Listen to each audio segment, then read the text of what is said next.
Hi everybody, Paul Hansen from Adventure on the Water Pro staff. I want to welcome you aboard my shop. The one question that keeps coming up every time I do a seminar or any of these consumer shows is, I cracked the boat, now what? Well, I'm going to help you alleviate that, and today we're going to talk about how to fix your boat so that you can get the best use out of it in the future. Now, the one thing that I can't stress enough is you got to take care of these boats, and one is keep it out of the sunlight, clean it, make sure that it's safe. If you keep it in areas where the UVs are going to break it down, you're going to lose life out of it. So let's talk today about some of the tools you're going to need to make sure you can fix your boat correctly and get it done so it will last. Make sure you have a screwdriver. The reason why you want a screwdriver in a small bit is if you have a crack in this, you need to stop that crack from continuing on. The next thing is get a good heat gun. This is a variable temperature heat gun. It allows me to choose the temperatures that I need to make the job effective. Now with these you can get different tips. You want to get those tips narrowed in because if you have a wide area like this provides, you're not going to be able to effectively get that area softened so that you can repair it. Always use a metal putty scraper. These things are invaluable. If you want to try to smooth out some areas, put some pressure on the weld, definitely want something like this. We'll talk about the plastics. There's many types of plastics. You can call Old Town directly, or you can call Ocean Kayaks directly. And if you need plastic, they'll send you some of these rods, or talk to your retailers and they can help you out as well. The other thing is that what's happening is we're adding more accessories to our boats, which means we're drilling into the boats and we actually have some extra plastic. Plastic like this is really invaluable, and the reason is you can shave it off, cut what you need, and you can use that for the welds for repairing and fixing holes. If you can't find the plastics you need, plastic buckets like this, if you look on the bottom of these, there's usually a triangle, and they'll have a number, 7, 2, such and such like that. This is a polyethylene high density plastic, so number 2. You can cut these up, buy them at the dollar store for a few bucks, $1, cut them up and use them how you need. Perfect thing to do, and it's cheap. Metal screen. This is metal mesh screen works, and I'll show you how this works here shortly, but you need to add some stability to your weld sometimes because they're not always going to be easy to fix. Make sure you got a good cleaner. You can use something like this, or you can use something like indentured alcohol, and that will help you out as well. Screwdrivers, I like a flat tip screwdriver. Allows me to kind of get into those areas when I need to make those welds. Really invaluable, love it. And these welding plastic rod welders, you can get them from Harbor Freight and other areas as well. They're inexpensive and these will help you out in fixing your welds. They're very hot. Please, please, please be very careful.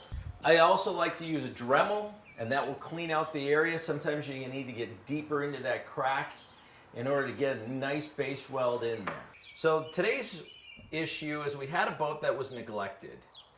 It's got some really long cracks in it, and the first thing we need to do is clean the area out. So like I said, we're going to use our cleaner, douse it. You're going to be using this a lot. Whenever you weld it, clean it again. You can't clean these fixes enough. So we clean this off. The next thing we need to look at is we need to stop the crack from continuing. If you don't do that and do a stop hole on it, it will continue even after you weld it. So I'm going to do a nice hole. We've got a crack that has gone in 4 different directions, like an X. So we need to stop that from continuing.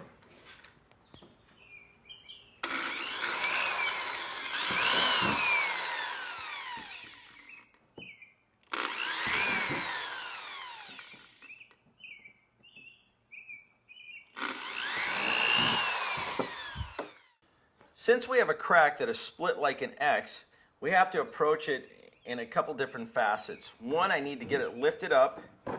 So we're going to get this piece with our flathead screwdriver and make sure that it's flush with the other side. And we're going to leave it like that. And I'm just going to start making some simple welds across here just to hold it in place. Now as you can see, I'm just moving it over slowly. If you go too fast, it's not going to melt. If you go too slow, you're going to go through it. But make sure that it's even. One thing I want to really stress is that you have really good ventilation. Make sure you're working in an area that's not going to prevent you to take in these fumes because they're not good for you. You will see that the plastic is starting to get shiny. That means you are there. Any further beyond that, it's going to get tacky and it may collapse on itself.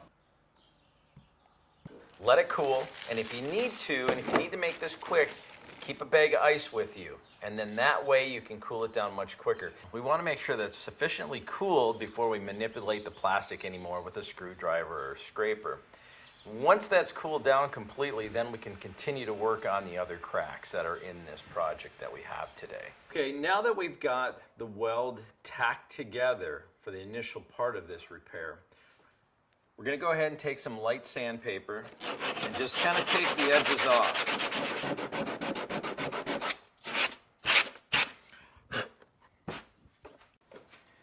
Now, like I was always telling you initially, is we want to continue to make sure that the area is clean.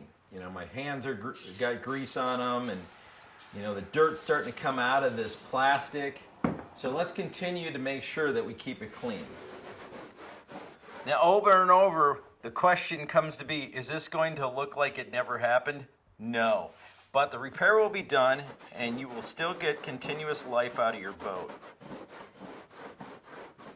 Because it's a load-bearing area, we're going to have to add that mesh, like I said earlier. So we've measured out the mesh, and now we're going to place it into where we need it, and then I'll start melting it into the plastic, tacking it in, and then we're going to come over it for the last step with more plastic and getting that tightened in. Make sure that you get all of that mesh melted in. You might get some high spots, but you want to try to get that in as best as you can. Otherwise, it is not going to give you the best bond. The cooling process has taken place, and now we're going to start adding in our plastic and putting that over the top of the mesh and binding it all together to give it the stability we need to finish the repair. The ice has been on it. We'll take that off. We've cleaned it all up. As you saw, I always want to continue to clean this. So let's start here on the end. I'm going to heat this up just a little bit and start applying that in.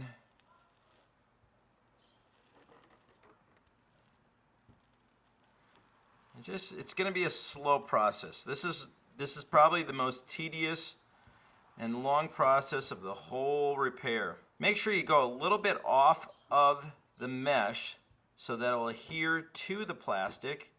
Because this plastic is very dirty, you want to continue to clean the tip of this. So you can use a rag that is damp so you don't burn your fingers or burn the rag itself. As soon as you see that plastic start to get dark, then you may want to clean that tip again. Like I said, we're trying to make that mesh disappear into it.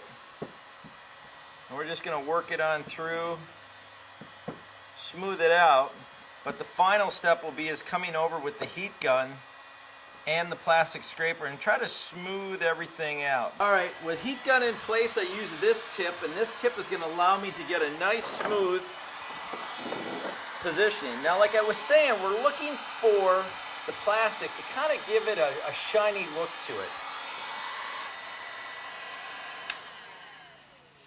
Well, we're done. Doesn't look pretty, but I'll tell you, it's just as sound as it was when it came right out of the factory. We looked at a couple different things in order to make your repair effective, inexpensive, and sound. And make sure you keep the right tools around. They're inexpensive. And if you follow the tips that I gave you today, you're certainly going to have a successful repair for your boat. I'm Paul Hansen from Adventure on the Water Pro staff. Looking forward to seeing you on the water, and look forward to more repair videos from me on the Adventure on the Water Pro staff website. Take care.